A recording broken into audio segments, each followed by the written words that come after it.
Él lo tenía todo, una sabiduría que hacía que los reyes se inclinaran, una riqueza que convertía reinas lejanas en peregrinas, una paz que se extendía más allá de cada frontera. Habló con Dios cara a cara, no una, sino 2 veces. Construyó una casa tan sagrada que el cielo mismo descendió sobre ella, tan cargada de gloria que hombres adultos no podían mantenerse en pie. Y aún así, Salomón murió buscando. No estaba buscando respuestas, no estaba persiguiendo más oro ni otro trono. Él necesitaba sentido, significado, esa única cosa que toda su sabiduría no podía le entregar. ¿Cómo pasa algo así? ¿Cómo el hombre más sabio de la historia del mundo se convierte en el hombre más solo antes de morir? ¿Cómo alguien que construyó el templo donde habitaba la presencia de Dios termina levantando altares a demonios en las colinas fuera de Jerusalén? Hoy vamos a recorrer la historia no contada de los últimos días de Salomón. No vas a escuchar la versión pulida de la escuela dominical. Vamos a entrar en la verdad cruda, sin filtros, que está escondida en la Escritura. El desvío que empezó con diplomacia, la caída que comenzó con compromiso, los altares que nunca tendría que haber construido y el silencio de Dios que siguió a su corazón dividido. Antes de que Salomón soltara su último aliento, él escribió algo, una confesión, una advertencia envuelta en poesía. Y si hoy estás corriendo detrás del éxito, manejando compromisos en las sombras o alejándote poco a poco del Dios que un día se sentía tan cercano, sus últimas palabras pueden ser el punto de giro que tú no sabías que necesitabas desesperadamente. Esta historia va más allá de la caída de Salomón. Todo corazón bendecido por Dios puede, poco a poco, perder el camino. La prosperidad puede convertirse en una prisión. La sabiduría sin obediencia se transforma en un vacío decorado. Y una frase final, escrita en el crepúsculo de la vida de un rey quebrado, podría traerte de vuelta antes de que sea demasiado tarde. Lo que estás a punto de escuchar puede cambiar para siempre la manera en que ves la sabiduría.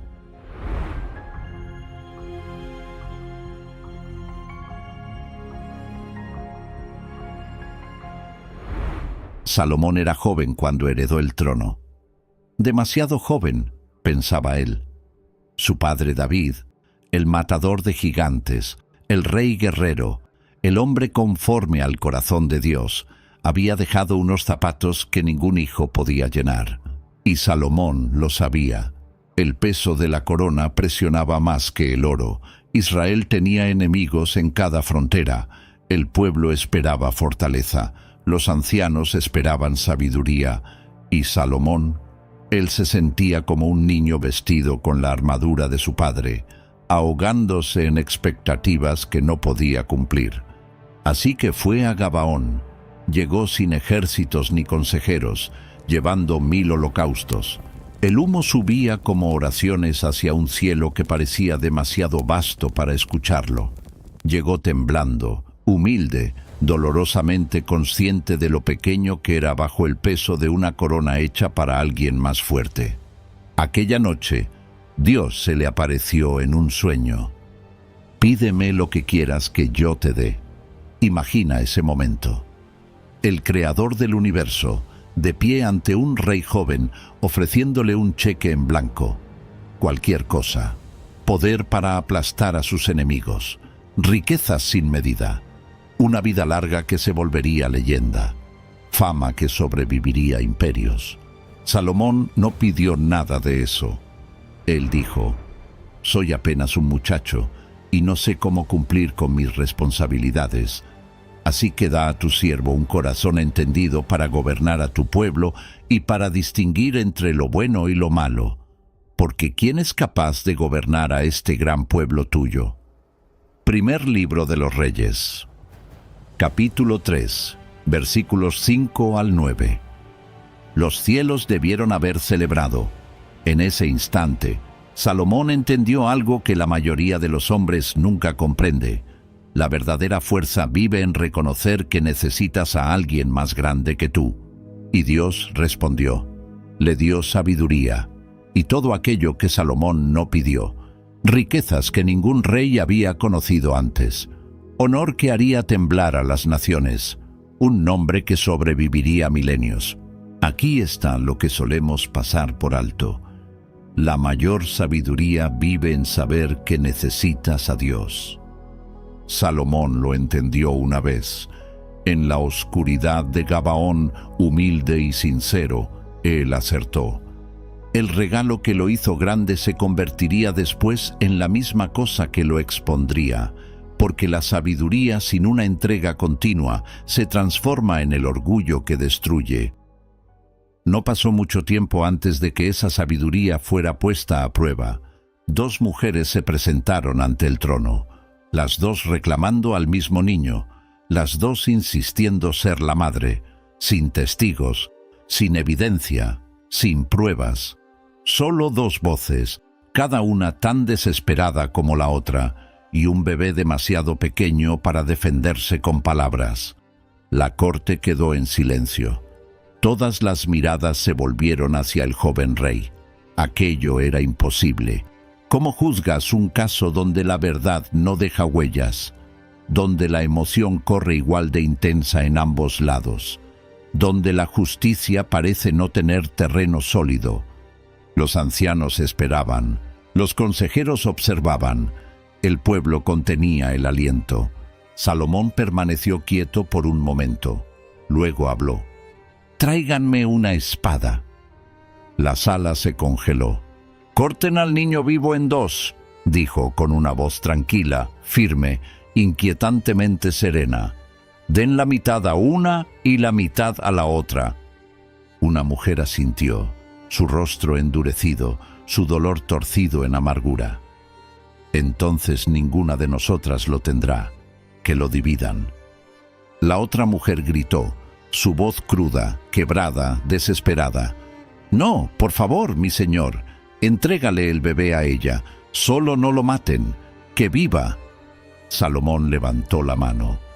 «Den el niño vivo a la mujer que rogó por su vida, ella es su madre». La sala estalló. Acababan de presenciar algo que iba más allá de la astucia humana. Era discernimiento divino fluyendo a través de un hombre que se había rendido por completo a Dios. Primer libro de los Reyes. Capítulo 3, versículo 28 dice: «Todo Israel quedó asombrado al ver el juicio que el rey había pronunciado, porque vieron que la sabiduría de Dios estaba en él para impartir justicia». La sabiduría de Dios.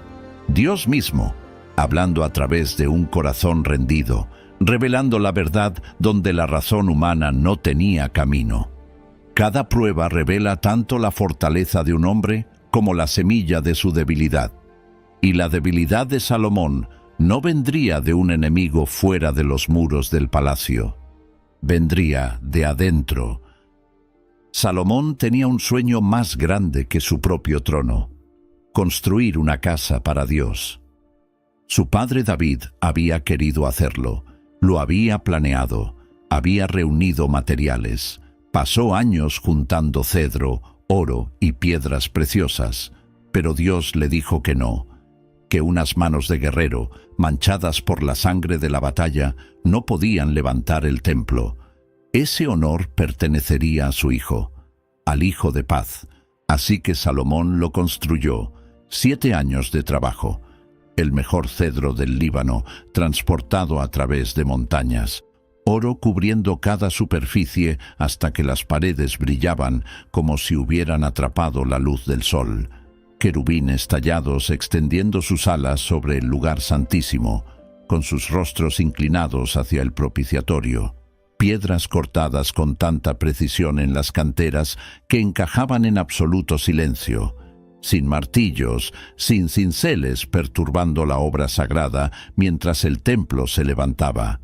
Cuando estuvo terminado, los sacerdotes llevaron el arca del pacto hasta la cámara más interna, la misma arca que había guiado a Israel por el desierto, la misma presencia que sacudió montañas en el Sinaí y abrió mares delante de Moisés, el propiciatorio donde Dios había prometido encontrarse con su pueblo. Salomón se puso de pie ante toda la nación reunida y oró, su voz firme, su corazón abierto, sus manos levantadas hacia el cielo. Señor, Dios de Israel, no hay Dios como tú en el cielo arriba ni en la tierra abajo, tú que cumples tu pacto de amor con tus siervos, que caminan de todo corazón en tu camino. Primer libro de los Reyes, capítulo 8, versículo 23. Y entonces ocurrió. La gloria de Dios descendió. No llegó suavemente, no susurró ni se deslizó como una brisa. Llegó como una nube, densa y abrumadora, llenando cada rincón del templo con un peso tan santo que los sacerdotes no pudieron mantenerse en pie. Cayeron al suelo, temblando, deshechos, llorando. El cielo había tocado la tierra, y ningún hombre podía permanecer erguido en la presencia de una santidad perfecta. Ese fue el momento más alto de Israel, la cima de su fe, la generación que vio a Dios moverse del tabernáculo al templo, de deambular a habitar, de promesa a cumplimiento. El pueblo lloró, los sacerdotes adoraron. Y Salomón debió sentir en ese instante que nada podría salir mal jamás. Hasta la gloria puede desvanecerse cuando la gratitud desaparece. El hombre que construyó una casa para Dios, un día levantaría altares para sus enemigos. El mundo nunca había visto algo parecido. El oro entraba en Jerusalén como si fuera agua, 666 talentos al año, un número que más tarde perseguiría las páginas de la profecía. Pero en los días de Salomón era simplemente abundancia. Abundancia inimaginable, incesante, casi obscena. Llegaban barcos desde tierras lejanas cargados de marfil, monos, pavos reales, cosas que Israel jamás había soñado. Comerciantes traían especias que perfumaban las calles. Mercaderes llegaban con seda, joyas y maderas talladas por manos extranjeras. El propio trono era una obra de arte, tallado en marfil y recubierto de oro puro, con 6 escalones que conducían a él, y leones de pie a cada lado, sus ojos pareciendo vigilar a todo aquel que se acercaba. Todo lo que Salomón tocaba se convertía en oro, literalmente. Y entonces ella llegó, la reina de Sabá. Había escuchado los rumores que los comerciantes llevaban a través de desiertos y mares. Un rey cuya sabiduría superaba la leyenda. Un reino donde la justicia fluía como un río y la paz descansaba como rocío de la mañana. Donde aún los sirvientes se movían con dignidad y el ciudadano más pobre vivía sin miedo. Así que viajó con camellos cargados de especias, oro y piedras preciosas, para ver si los relatos eran ciertos. Lo eran. Primer libro de los Reyes, capítulo 10, versículos 6 al 7. Es verdad lo que oí en mi país acerca de tus logros y tu sabiduría, pero yo no lo creía hasta que vine y lo vi con mis propios ojos. En realidad, no me habían contado ni la mitad. Tu sabiduría y tu riqueza superan con creces lo que escuché. Ella se quedó en sus patios y observó el orden, la belleza, la reverencia tejida en el ritmo cotidiano de la vida. Vio a los sirvientes moverse con propósito, escuchó la sabiduría caer de los labios del rey como lluvia, sintió la presencia de algo sagrado en cada piedra y en cada canto. Escuchó sus respuestas y comprendió que sus preguntas eran demasiado pequeñas. Observó el funcionamiento del reino y entendió que el suyo estaba quebrado. Se marchó sin aliento, transformada, convencida de que había presenciado algo divino. Y tenía razón. Por un momento, el reino brillaba, pero el corazón del rey ya había empezado a apagarse. La abundancia sin obediencia no permanece como bendición por mucho tiempo. Se convierte en un peso, una distracción y, al final, en una prisión disfrazada de palacio. Salomón era tanto político como rey, y en su mundo la paz requería más que sabiduría. Requería alianzas, tratados firmados con sangre y tinta, matrimonios que sellaban fronteras y silenciaban enemigos antes de que pudieran levantarse. Así que se casó con la hija del faraón, una jugada política maestra. Egipto, el antiguo enemigo, ahora unido por lazos familiares. Luego vino una mujer de Moab, otra de Sidón, una de Amón, una tras otra, cada unión un movimiento estratégico, cada boda una victoria diplomática, cada alianza una garantía más de paz. Tenía sentido. Funcionó. Las fronteras permanecieron tranquilas. Las guerras nunca llegaron. Y seguramente, pensaba Salomón, un hombre con la sabiduría de Dios podía manejar esto. Él no era un necio sin voluntad, alguien que dejaría que mujeres desviaran su corazón. Él era Salomón, el hombre más sabio del mundo. Pero Dios ya había hablado sobre eso. Deuteronomio capítulo 17, versículo 17. El rey no debe tomar muchas mujeres para que su corazón no se desvíe. Se desviará.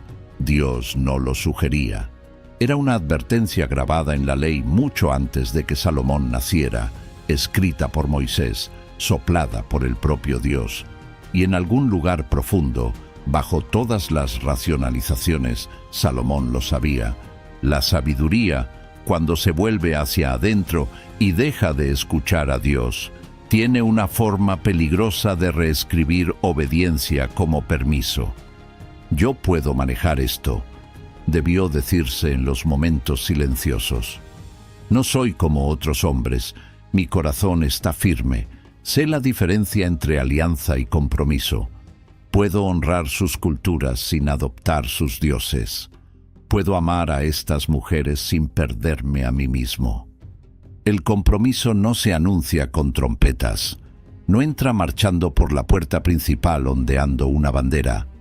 Se desliza en silencio, con el rostro de la razón, vestido con el lenguaje de la sabiduría. El palacio empezó a cambiar, despacio, sutilmente, incienso de altares extranjeros flotando por los patios, solo ofrendas pequeñas, nada grande, gestos de respeto a las tradiciones de sus esposas. Estatuas que nunca debieron haber pasado por las puertas recibían lugares de honor, al principio escondidas en rincones, pequeñas, explicadas como cortesía diplomática. Cada tratado exigía silencio sobre algo sagrado. Cada matrimonio demandaba tolerancia hacia algo que Dios había prohibido. Y Salomón, el hombre que una vez pidió discernimiento, comenzó a confundir tolerancia con comprensión, compromiso con compasión. El desvío había comenzado, un compromiso, luego otro y otro más, hasta que el espacio entre su corazón y la voz de Dios se volvió más amplio de lo que él imaginaba. Y entonces llegaron los altares. Primer libro de los Reyes, capítulo 11, versículos 4 al 8. A medida que Salomón envejecía, sus esposas inclinaron su corazón hacia otros dioses, y su corazón ya no estuvo plenamente entregado al Señor su Dios, como lo estuvo el corazón de David, su padre. No plenamente entregado, no completamente perdido, no adorando demonios en la oscuridad, solo dividido. Él no abandonó a Dios, no derribó el templo ni dejó de ofrecer sacrificios. Simplemente hizo espacio para otros. Creó lugar para dioses que no tenían derecho a respirar el aire de Jerusalén. Astarte, la diosa de los sidonios. Un culto empapado en sensualidad, prostitución ritual, prácticas que profanaban todo lo que Dios llamó sagrado en la intimidad y en el pacto. Quemos, el dios de Moab, un ídolo de poder y orgullo nacional que exigía una lealtad que pertenecía solo a Dios, y Moloc, la abominación de los amonitas, una estatua de bronce con brazos extendidos, calentada desde abajo hasta que esos brazos resplandecían al rojo vivo. Padres ponían a sus bebés allí como ofrendas, tambores golpeando para ahogar los gritos, sacerdotes cantando mientras los niños ardían. Salomón levantó lugares altos para ellos, no los escondió. No los metió en cuevas ni los ocultó detrás de puertas cerradas. En las colinas al oriente de Jerusalén, a plena vista del templo que él mismo había construido para Dios. Altares de piedra elevándose hacia el cielo como monumentos a la traición. Las mismas manos que un día habían levantado el arca del pacto, temblorosas, reverentes, santas, ahora levantaban piedras para demonios. Deja que eso te cale un momento. El hombre que una vez hizo descender el cielo sobre el templo, ahora le estaba dando un asiento al infierno en la mesa. El pueblo observaba, y lo que el rey permitía, la nación abrazaba. Lo que él toleraba, ellos normalizaban. Los altares en las colinas se convirtieron en lugares de reunión. Los cantos que antes eran solo para Dios, ahora se mezclaban con cánticos para dioses cuya adoración exigía vergüenza y sangre. Madres que antes enseñaban a sus hijos sobre el Éxodo, ahora susurraban oraciones a Astarte. Padres que antes temían al Señor, ahora quemaban incienso a Quemos buscando éxito en los negocios. Y en medio de todo eso, el templo seguía en pie. Su oro todavía brillaba bajo el sol. Los sacerdotes seguían ofreciendo sacrificios.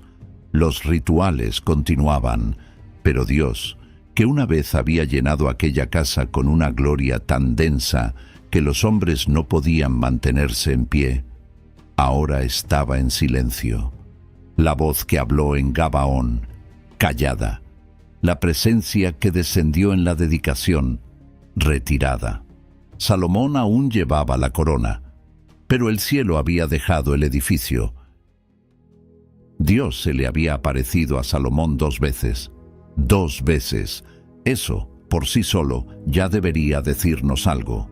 En toda la Escritura, solo un puñado de personas recibió más de una visita directa, visible e innegable de Dios.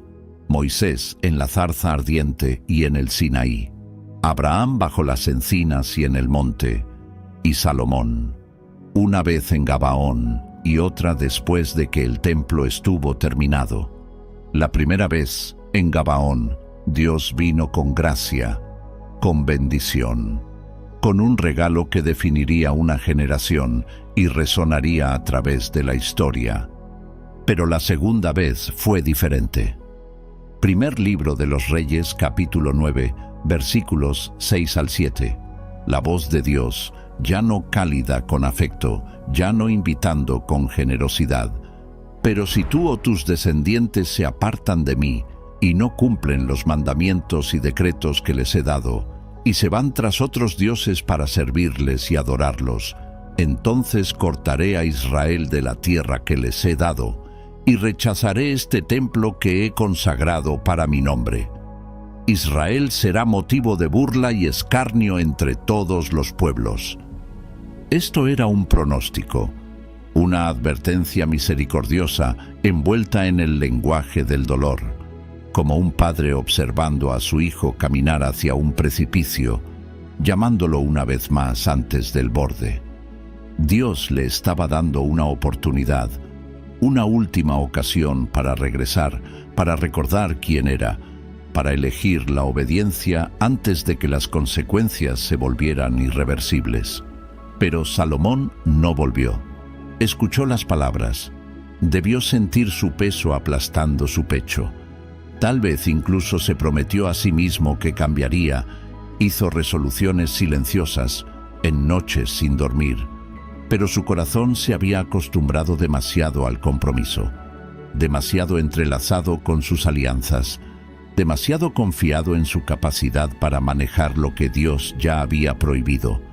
La sabiduría se había convertido en su ídolo, y los ídolos siempre prometen control mientras lentamente te roban el alma. Y así, la voz que una vez lo llamó amado se volvió silencio. Dios nunca abandona a su pueblo primero, pero Salomón había dejado de escuchar el ruido de 1000 voces, esposas, consejeros, sacerdotes extranjeros, presiones políticas. Había ahogado la única voz que importaba. Hasta las advertencias divinas pierden su sonido cuando el corazón cierra sus oídos. La corona seguía en su cabeza. El reino seguía obedeciendo sus decretos. Los tributos seguían llegando. Pero el cielo había retirado su favor. Y el hombre que una vez caminó en el consejo de Dios, ahora caminaba solo, rodeado de gente pero aislado en espíritu, poderoso pero vacío. El juicio llegó, pero no como Salomón esperaba. No llegó mediante guerra, ningún ejército tomó las puertas. No llegó por plaga ni hambruna, ni con algún signo cósmico dramático. Llegó por medio de un profeta, un pedazo de tela y un hombre en quien Salomón creía poder confiar. Ahías el silonita se encontró en el camino con un joven llamado Jeroboam, afuera de Jerusalén. Jeroboam era uno de los funcionarios de Salomón, capaz, fuerte, leal, ambicioso. Un hombre con liderazgo escrito en los huesos. Había servido bien al rey, administrado proyectos, ganado respeto, y Dios lo había escogido para algo que Salomón jamás imaginó venir. Ahías llevaba un manto nuevo. Sin una palabra de explicación, se lo quitó, lo tomó con ambas manos y lo desgarró en 12 pedazos. El sonido de la tela rasgándose debió cortar el silencio como una hoja afilada. Luego le entregó 10 pedazos a Jeroboam. Así dice el Señor, el Dios de Israel: mira, voy a arrancar el reino de la mano de Salomón y te daré 10 tribus. Pero por causa de mi siervo David y de la ciudad de Jerusalén que he escogido, él tendrá una tribu. Primer libro de los Reyes, capítulo 11, versículos 29 al 31.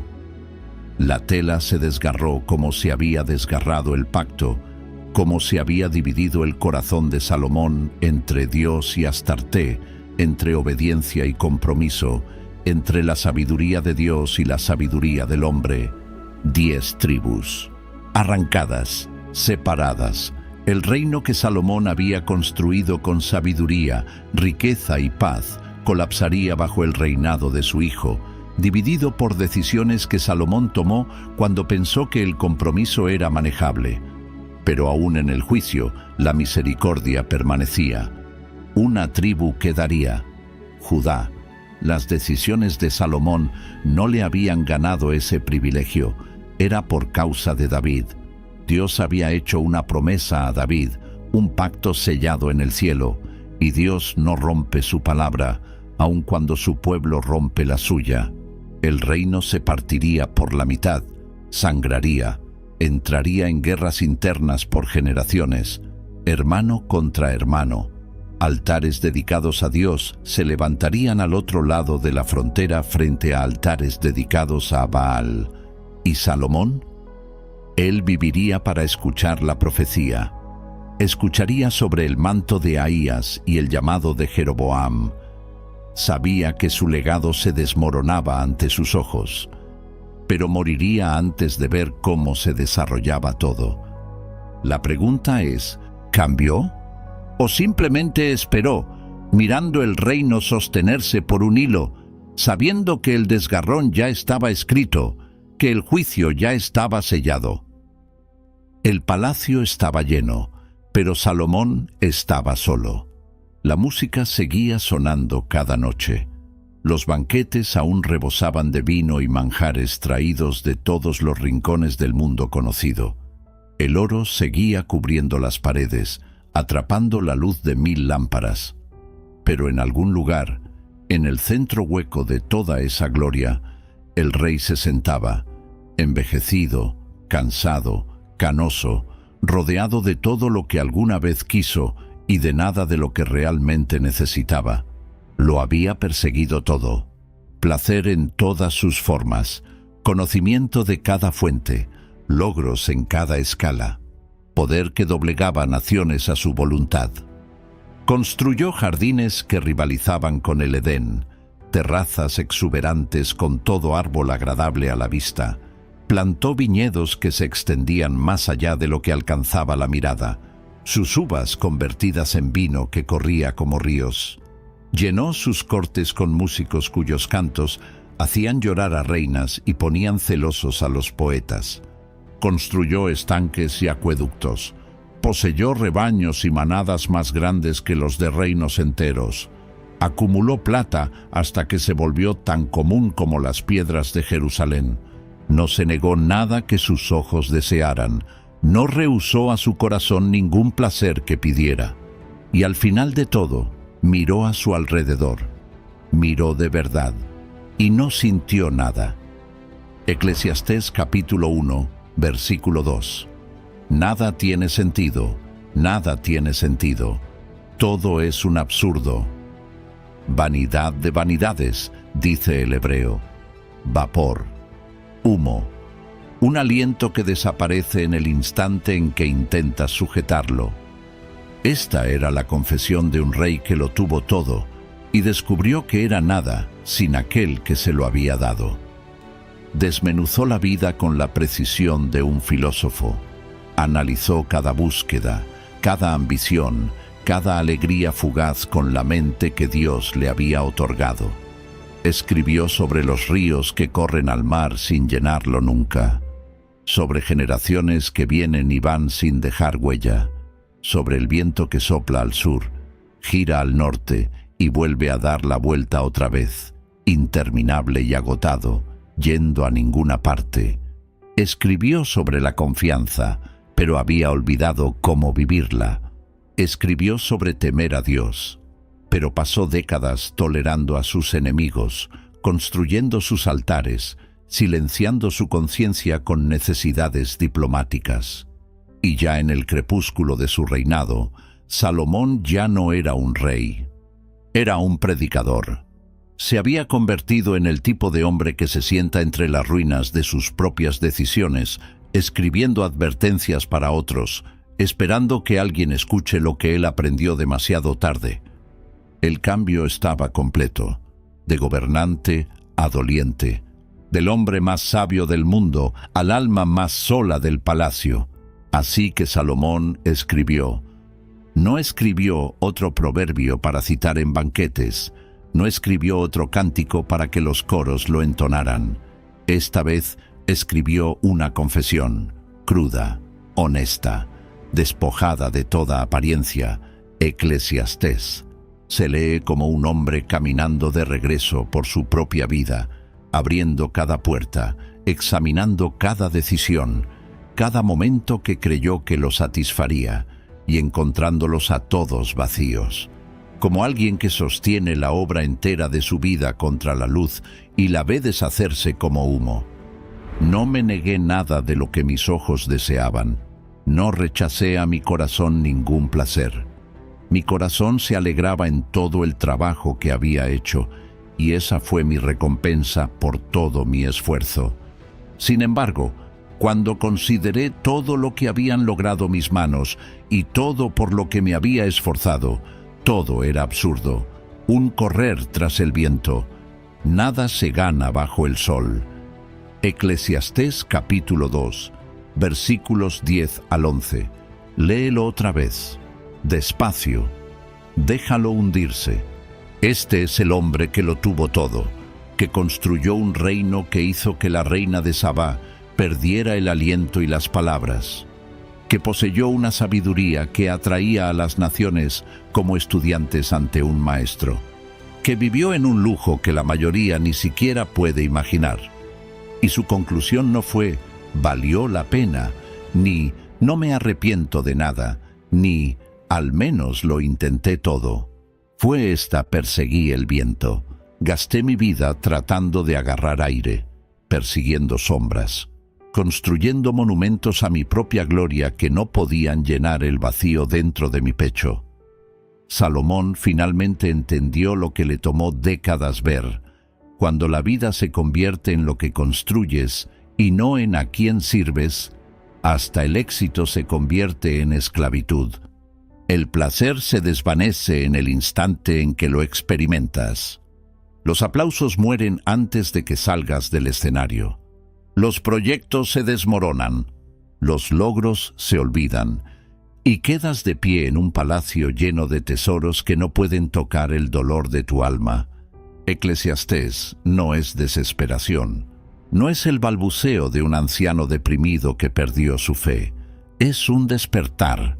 Es Salomón, al final de sus días, despojando cada distracción, cada logro, cada compromiso, y finalmente diciendo lo que debió haber dicho desde el principio, lo que sabía en Gabaón pero olvidó en el palacio. Eclesiastés capítulo 12, versículo 13. Ahora que todo ha sido oído, este es el resumen del asunto. Teme a Dios y guarda sus mandamientos, porque este es el deber de toda humanidad. Teme a Dios, guarda sus mandamientos, solo obedece. El rey que una vez oró por sabiduría termina suplicando obediencia.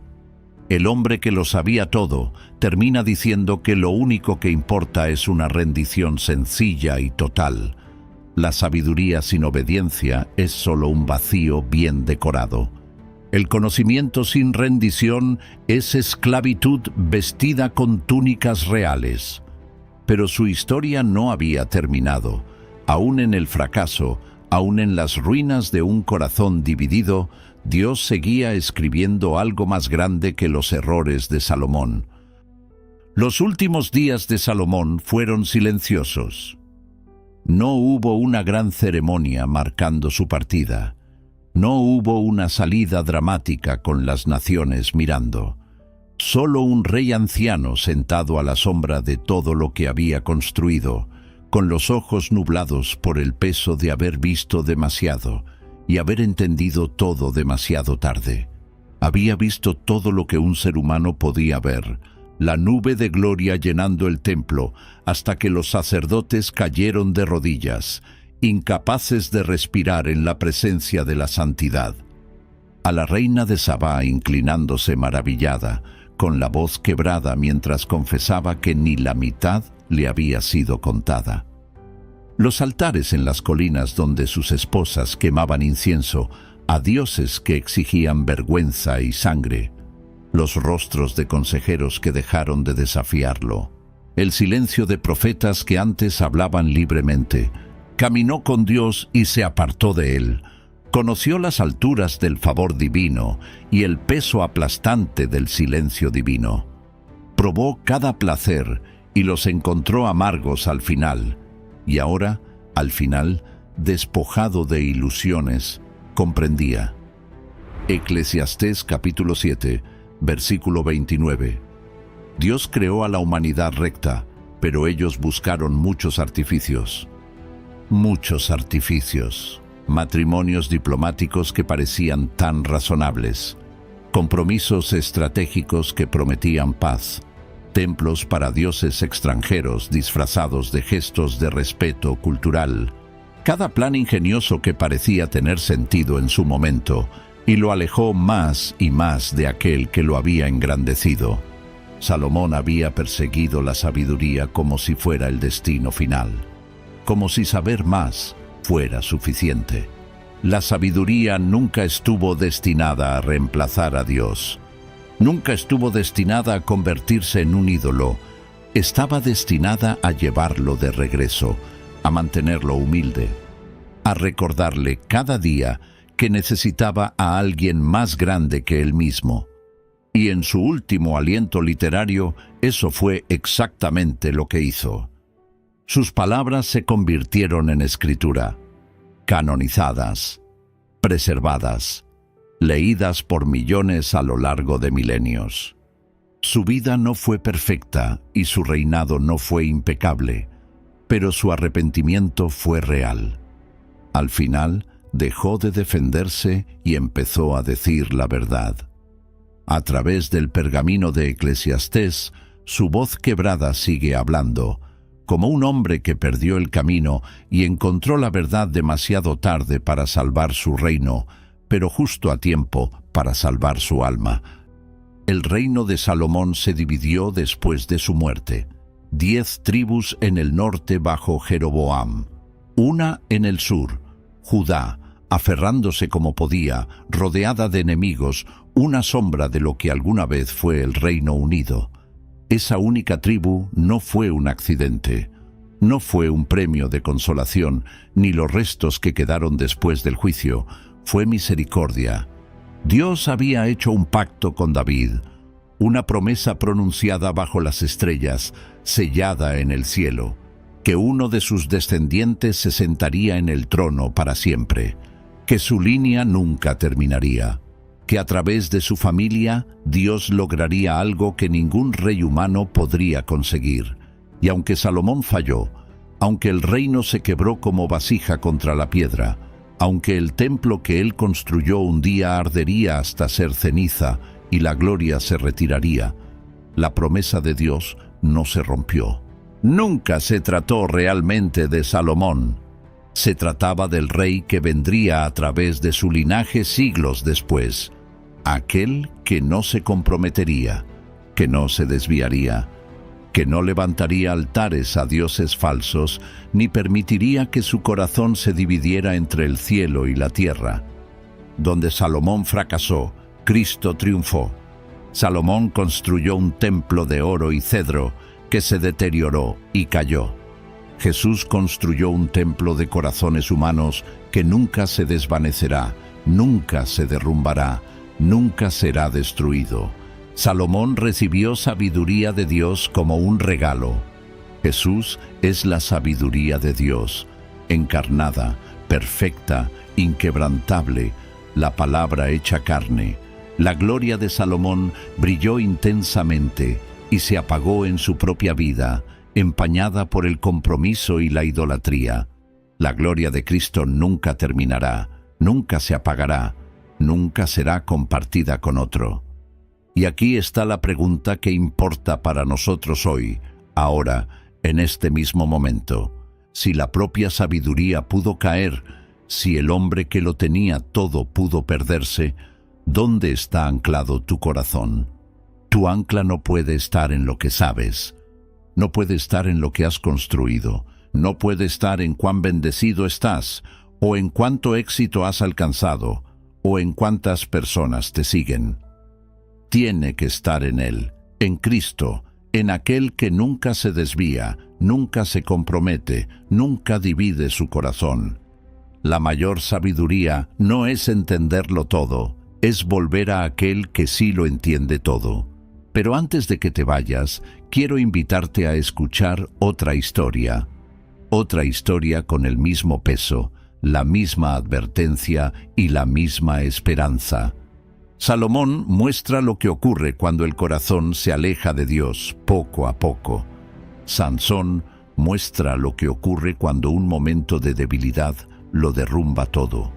Y ambas historias nos recuerdan que la gracia de Dios puede alcanzarnos incluso cuando la vida se siente oscura. Si este mensaje habló a tu corazón, entonces estás listo para el siguiente. El video sobre Sansón está aquí en la pantalla. Haz clic y te encuentro allí.